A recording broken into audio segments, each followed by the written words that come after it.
News 24 सामान्य जनतेचा आवाज। नमस्कार, आपण पाहत आहात स्वदेशी न्यूज।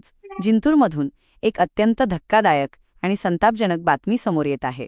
एकेकाळी कला, क्रीडा आणि प्रशासनात सनदी अधिकारी घडवणारी जिंतूरची जिल्हा परिषद शाळा आज दारुडे आणि गांजेड्यांचा अड्डा बनली आहे। 90च्या दशकात जिथे ज्ञानदानाची गाणी गायली जायची, तिथे आज नशाखोरांचा मुक्त वावर सुरू आहे। गट शिक्षणाधिकाऱ्यांच्या कार्यालयापासून हाकेच्या अंतरावर हा संपूर्ण प्रकार सुरू असूनही शिक्षण विभाग मात्र कुंभकर्णाच्या झोपेत आहे। सर्वात गंभीर बाब म्हणजे या इमारतीला लागूनच कस्तुरबा गांधी बालिका विद्यालय आणि मुलींचे वसतिगृह आहे। सायंकाळ होताच मद्यधुंद व्यक्तींच्या वावरामुळे विद्यार्थिनी आणि महिला शिक्षिकांच्या सुरक्षेचा प्रश्न ऐरणीवर आला आहे। एखादी दुर्दैवी अनुचित घटना घडण्याची प्रशासन वाट पाहतंय का?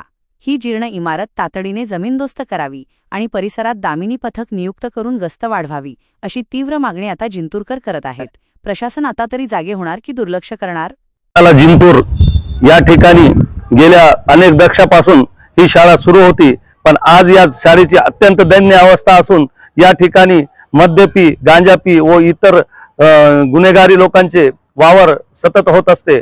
यामुळे शाळा ही पडीक झाली असून याचा बेवारस अवस्थेत पडलेली आहे आणि हाकेच्या अंतरावर असलेले आपले गट शिक्षण अधिकारी यांनी याकडे दुर्लक्ष केले आहे।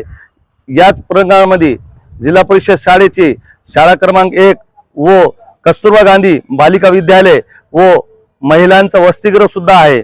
यामुळे भविष्यामध्ये या ठिकाणी अनेक घटना कोणतीही घडू शकते, याकडे प्रशासनाने दखल घ्यावी ही आज अत्यंत आवश्यक आहे।